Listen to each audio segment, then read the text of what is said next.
آج میں ایک اور نیو واقعہ لے کر آئی ہوں۔ یہ ایک پرانا گاؤں تھا، سادہ، خاموش مگر عجیب طرز پر تنہائی سے بھرا ہوا۔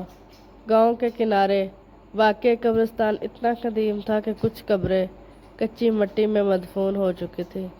لوگ اس طرف جاتے ہوئے بھی ڈرتے تھے، مگر ایک شخص ایسا تھا جو روزانہ وہاں جاتا۔ قاری بشیر، ایک ضعیف العمر، سفید ریش، پرسکون آدمی جو قبرستان کی آخری قطار میں بیٹھ کر خاموشی سے قرآن کی تلاوت کرتا۔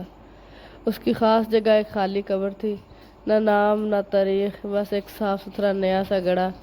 لوگ اکثر پوچھتے، قاری صاحب یہ قبر کس کی ہے؟ قاری بشیر ہمیشہ ایک ہی بات کہتے، ابھی کوئی نہیں، لیکن انتظار ہے کسی کا۔ ایک رات قاری بشیر تلاوت کرتے کرتے اچانک غائب ہو گئے۔ اگلے دن لوگوں نے اس کی لاٹھی، چشمہ اور جائنماز اسی خالی قبر کے پاس پڑی ہوئی دیکھی۔ سب خوفزدہ تھے کہ اس رات کچھ نوجوان تجسس میں قبرستان گئے تاکہ حقیقت جان سکیں، مگر جب وہ اس قبر کے قریب پہنچے تو انہیں لگا کہ زمین سانسیں لے رہی ہے، دھیرے دھیرے اوپر نیچے ہو رہی ہے۔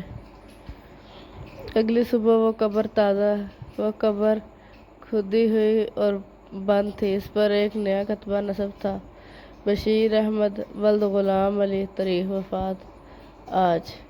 نہ جنازہ ہوا، نہ کسی نے دفنایا، مگر قبر مکمل تھی، پھیلتا ہوا خوف۔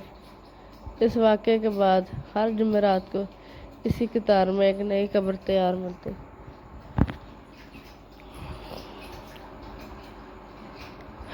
اور ہر قبر پر اس دن فوت ہونے والے گاؤں کے کسی فرد کا نام ہوتا، جس کی موت یا تو حادثہ ہوتی یا وہ اچانک غائب ہو جاتا۔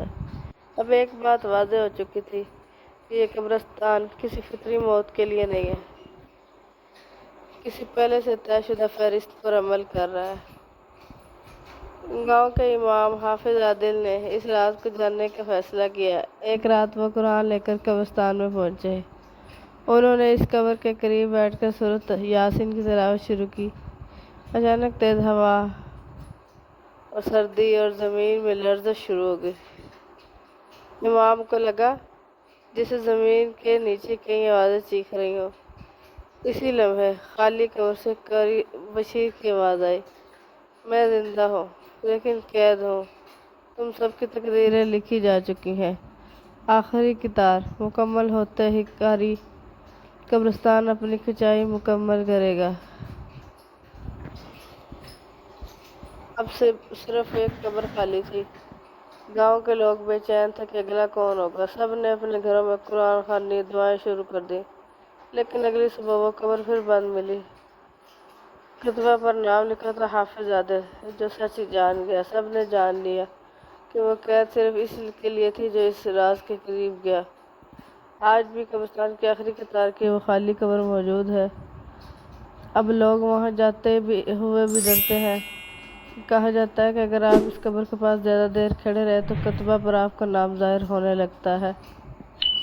اگر سٹوری پسند آئے، انٹرسٹنگ لگے تو چینل